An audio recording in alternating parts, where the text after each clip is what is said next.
Came out to see. We still have a couple more after, so don't just bolt on after. I don't know those girls. You guys are cool. You guys stay for the whole. You guys are champs. Still early out here, baby. All nighter, baby. It's next to me. You're very funny. I'm glad I get to know her each time she comes out. Give it up for the very funny Pamela Arlo.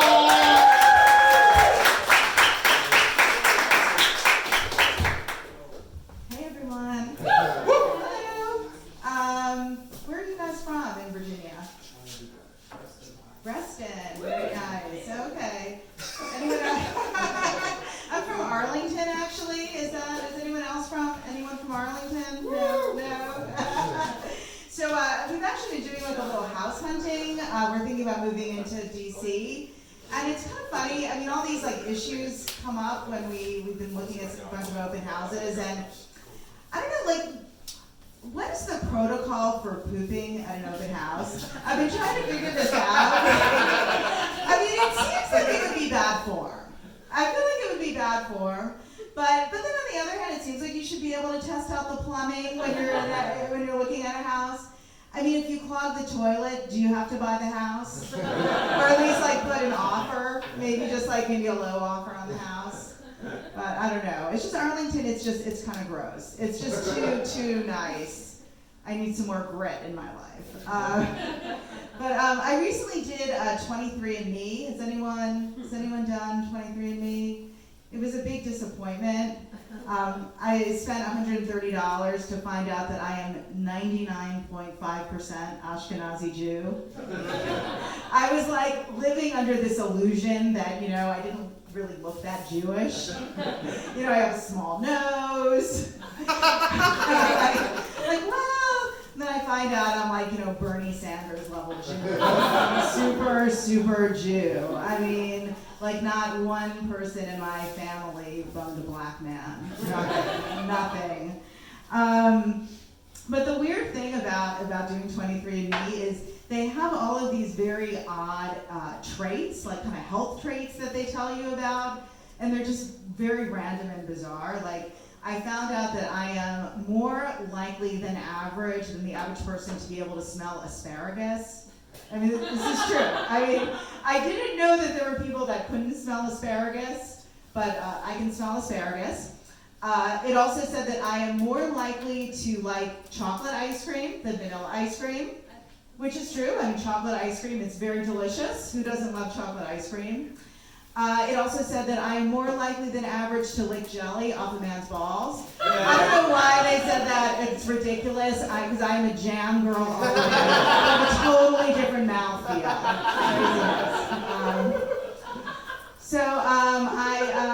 I've been working on a new skincare regime because I recently turned 50. Woo! Oh, thank you. Yeah. 2.5 years ago. I'm trying to come to terms with it. I'm trying to stay out of light that's less flattering for me. Like halogen light and fluorescent light, daylight, really.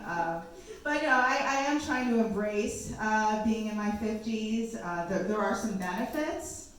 The birth control options, for example, really, really good. Really good. I'm currently using the I'm all out of eggs. I highly recommend it. It's 100% effective. I've been using it for a while. Haven't gotten pregnant yet. It's awesome. I've been married for 19, almost 20 years. Yeah. I mean, my husband and I, we've been trying to add some excitement into our relationship.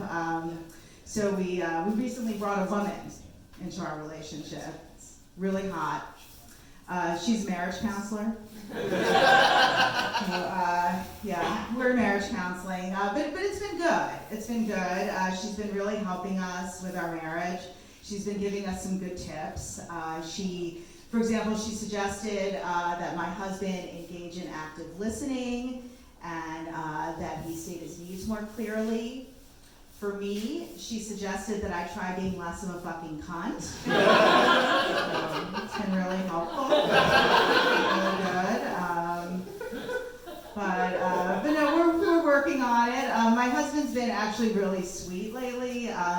He gave me a really nice gift. He gave me that candle that smells like Gwyneth Paltrow's vagina. Have you guys seen that? It's on her website. It was sold out, but he was able to get like one of the last ones.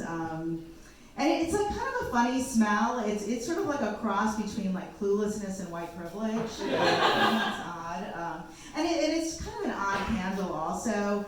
Like whenever you try to light it, like the wick, it just kind of like disappears. You have to kind of like coax it out.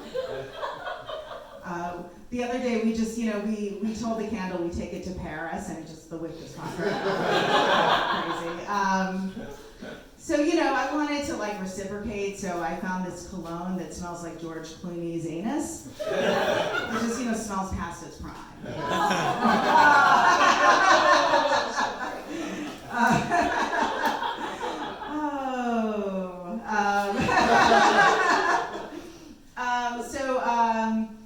I'm a mom. We have a 14-year-old son.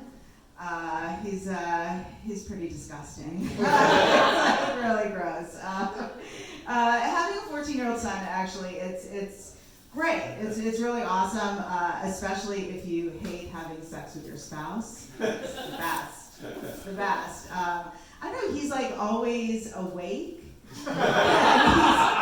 He's always in our business. We don't know when he sleeps. We think he might sleep all day with his eyes open like a fish. And whenever we go on vacation, it's even more challenging to have sex because you're kind of stuck in this tiny hotel room together. The last time my husband and I had sex on our vacation, it was in our rental car. It's okay. It's exciting. But it was full size though. The car.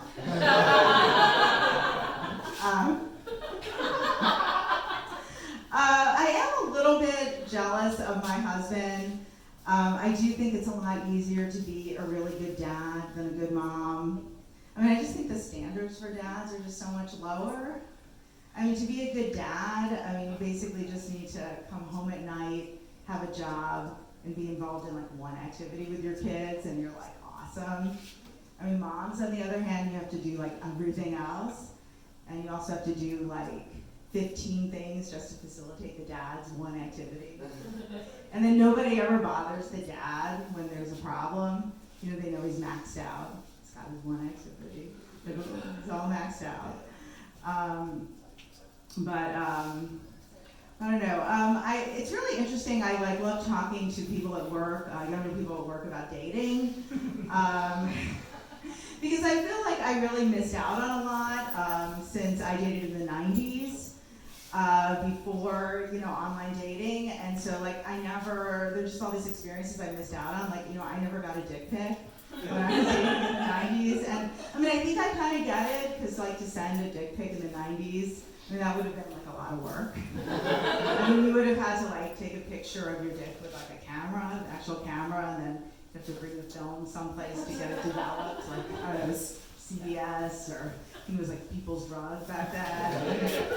Then you have to wait for the film, and then get out an envelope, and put the picture in the envelope, and address the envelope, and put a stamp on it in the mail. At that point, it probably would be easier for the guy to just, drive over to my house and show me his dick in person. Which, strangely enough, is how I met my husband.